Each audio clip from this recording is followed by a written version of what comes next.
Hello, my name is Corey McKeag, and welcome to 3D modeling. Now, if you're new to 3D modeling, great. I'll introduce you to some basic tools and different workflows involved in 3D modeling. If you're not new to 3D modeling, that's great too. This course will allow you to kind of dive deeper into some skills and expand your portfolio even further. This is a project-based course, so it kind of has that flexibility that you kind of get out of it what you want to put into it.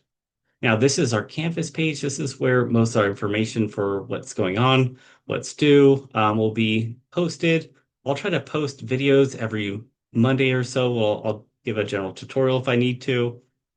And then every Monday, things will typically be due.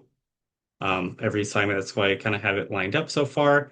And then I also want you to give feedback to our fellow classmates. I think that's the best way to grow, not only as someone giving feedback, but receiving it. And it kind of helps raise our community a little bit more in an online course. And that'll be your feedback or your peer reviews will be due every Friday.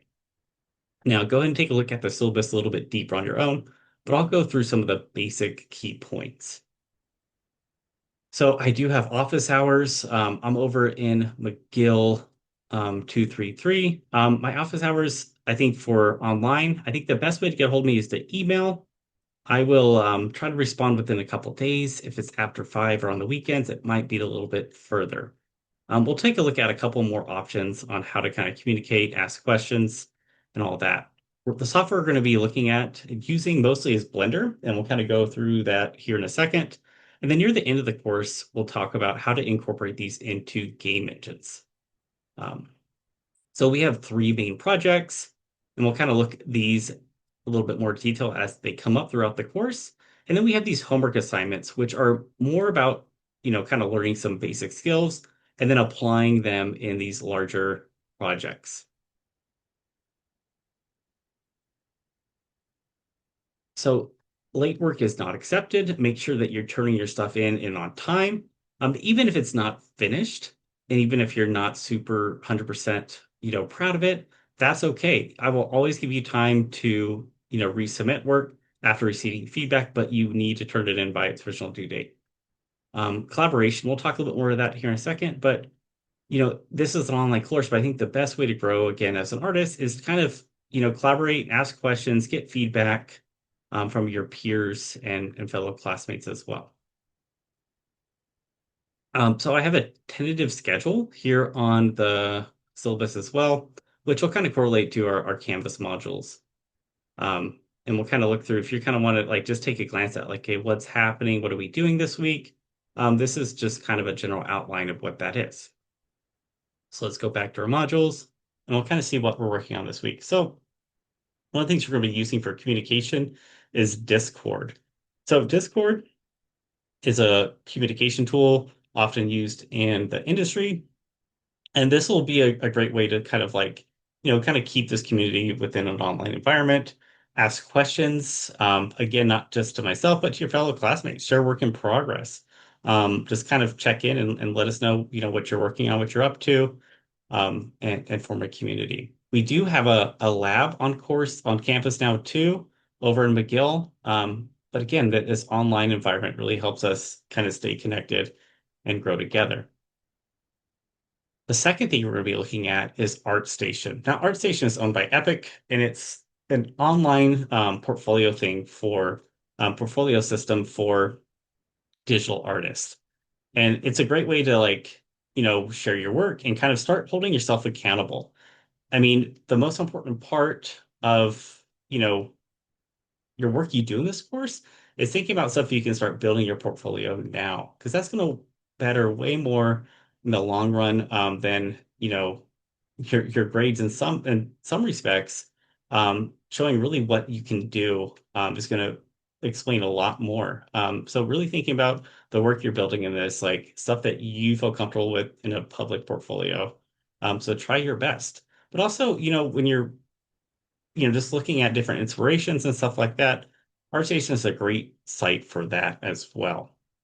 Um, do keep in mind though, it is an online platform and you do are kind of susceptible to like, different phishing and people that aren't necessarily representing themselves honestly on here. So, be careful. with that as well. Some people might reach out to you being like, trying to scam you. Just be aware. If you always, if you ever are approached, just reach out to me or post something on the Discord, just to kind of get a second, eye on it sometimes too. So the last thing we're going to look at is Blender.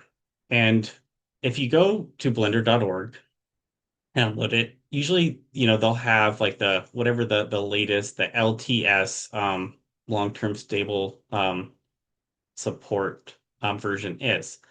And they're not backwards compatible, but they're forward compatible. So you can, if you have like an older Blender file, you can typically upload that into like the newest version of Blender, but you can't do it the other way around. So that's something to think about if there's ever any issues. But it's always good to make sure that you have the LTS version. Sometimes they have stuff that's released before that, and they might not have worked all the bugs yet. So go ahead and download that. And why are we using Blender rather than, there's tons of different software, coming up out there. Maya is another one. It tends to be like a more famous one in the industry. There's also ZBrush, and there's, more and more depending on what you want. There's like Fusion 360, there's Rhino. And those last two tend to be more for like architecture and digital fabrication. Um, Maya is great too. It's typically it can if while you're a student, it's free, but when you graduate, you have to pay for a license with that. Um, and what's great about Blender is it's free, it's open source, and it's all contained.